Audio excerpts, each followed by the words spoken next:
Morning class. आज की class में बेटा हम पढ़ेंगे चतुर्दशा पाठ आर्यभट्ट। पिछला पाठ हमारा आधा कंप्लीट हुआ था, जिसका वर्क मैं आज आपको सेंड कर दूंगी। आप अपना लेसन कंप्लीट कर लेंगे। आज से हम न्यू लेसन स्टार्ट कर रहे हैं आर्यभट्ट। सबसे पहले इसके हम कुछ वर्ड मीनिंग लिखेंगे। लोके, लोके संसार, संसार में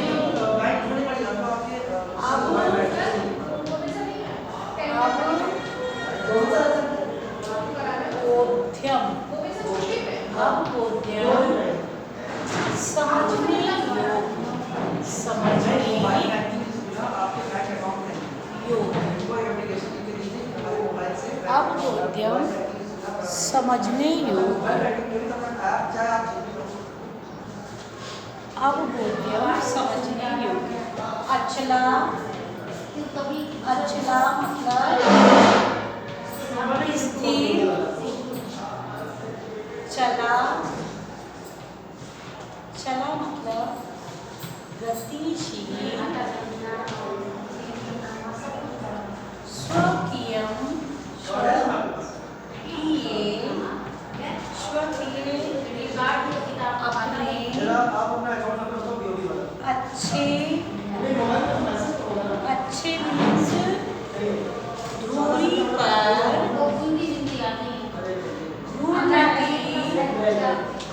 उन्नति घूमती है, सुस्थापिता, सुस्थापिता, भली भांति, भली भांति, स्थापित, भली भांति स्थापित, प्राप्त, प्राप्त सर्वप्रथम, सर्वप्रथम,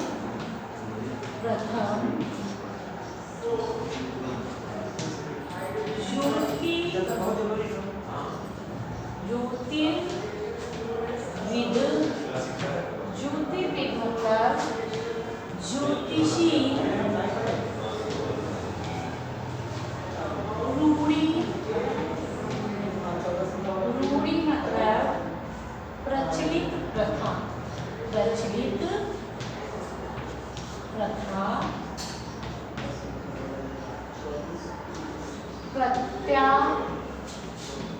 प्रत्यादिष्टा, प्रत्यादिष्टा मीन्स खंडन किया, खंडन किया, प्रत्यादिष्टा मीन्स खंडन किया।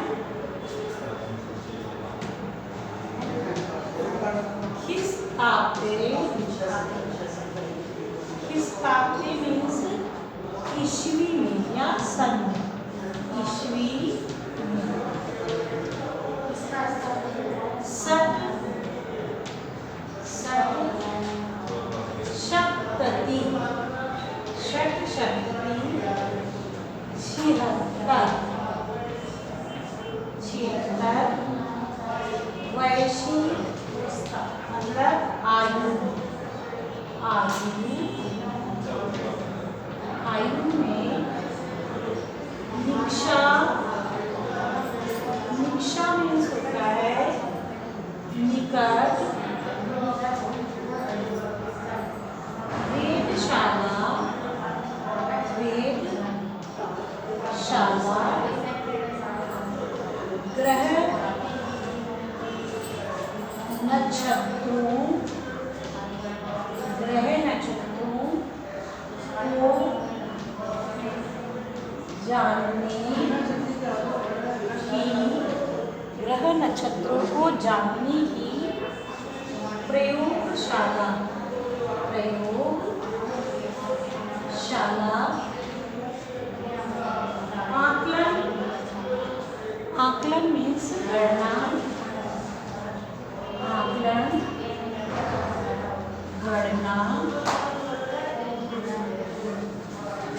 अब इसमें कुछ वर्ड मीनिंग्स और हैं जिन्हें आप लोग कॉपी में बुक से देख करके कंप्लीट करेंगे। अब हम समझेंगे इसका अर्थ।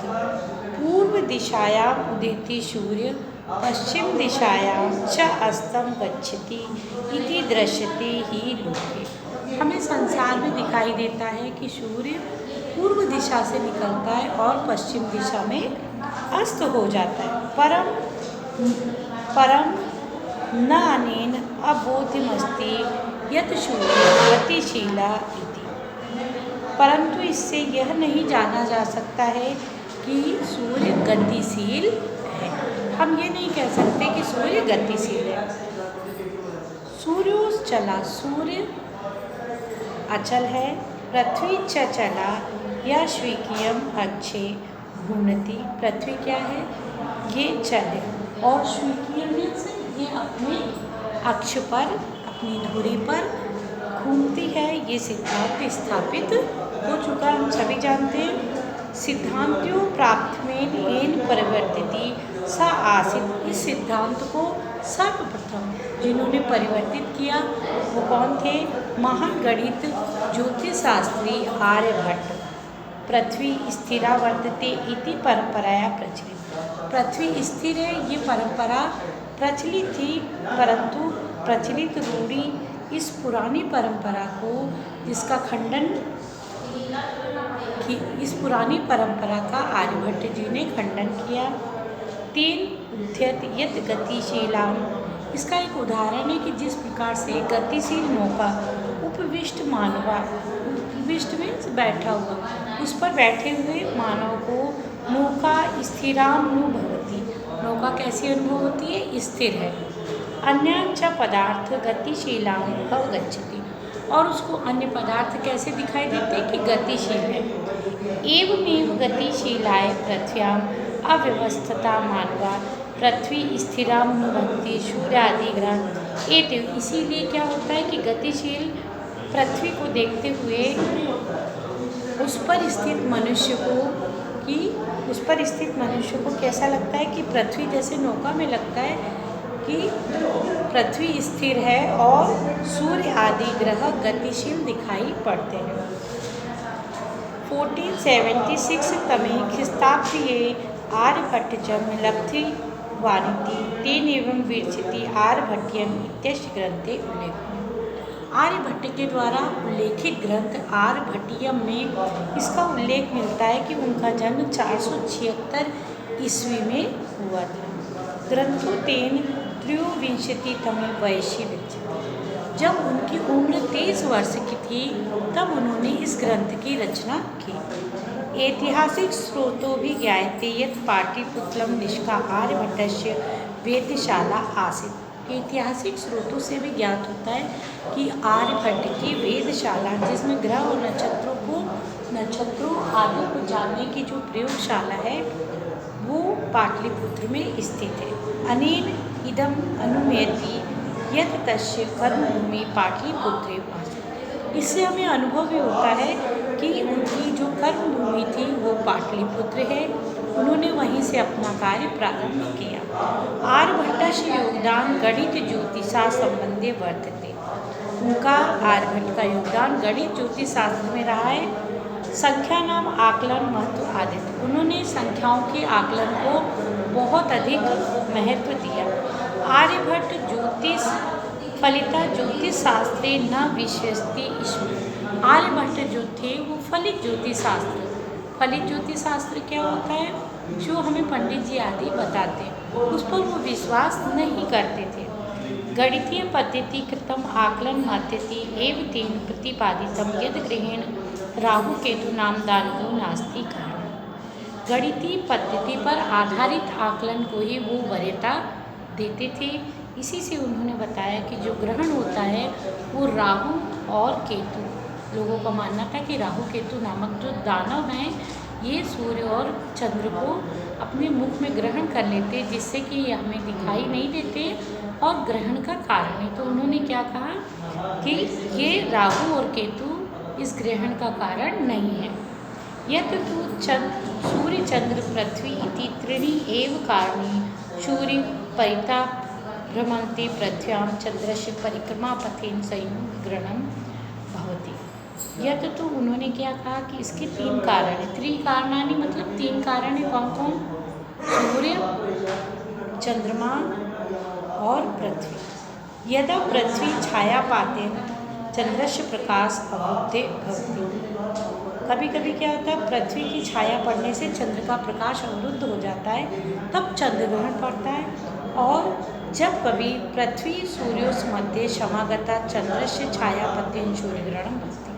जब कभी सूर्य मध्य समागत, सूर्य और पृथ्वी के मध्य में चंद्रमा की छाया आ जाती है, तो उस समय सूर्य ग्रहण होता है, सूर्य में दिखाई नहीं पड़ता।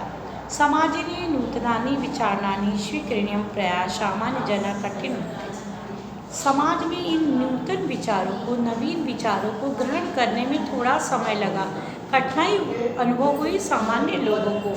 भारतीय ज्योतिष शास्त्र तथैव आर्यभट्ट्यापि विरोधम अभवत्। भारतीय ज्योतिष शास्त्र में आर्यभट्ट का विरोध भी किया गया। तस्य सिद्धांते उपेक्षिता, उनके सिद्धांतों की उपेक्षा भी हुई। सब पंडितान उपहास मात्रम जाति, और पंडितों ने इसका उपहास भी उड़ाया। पुनरपि तस्य दृष्टि कालतिगामी दृष्टा, उनकी जो दृष्टि थी वो समय के अनुसार थी। आधुनिक काल के वैज्ञानिकों ने उनके सिद्धांतों का आदर किया। अस्मादेव कारणात्, और इन्हीं कारणों से अस्माकं हमारे प्रथम उपग्रह का नाम भी आर्यभट्ट रखा गया। वस्तुतः भारतीय गणित परंपराया, अच्छा विज्ञान परंपराया आशु एक शिखर पुरुष आती। वास्तव में भारत की गणित परंपरा के और विज्ञान की परंपरा के वे शिखर पुरुष थे, सर्वोत्तम पुरुष थे। धन्यवाद बच्चों, आज के लिए इतना ही। इस पाठ के आप वर्ड मीनिंग कर लेंगे, और जो मैं वर्क आपको सेंड करूँगी उसे आप अपनी कॉपी में फिल कर लेंगे या कॉपी में कंप्लीट कर लेंगे। धन्यवाद।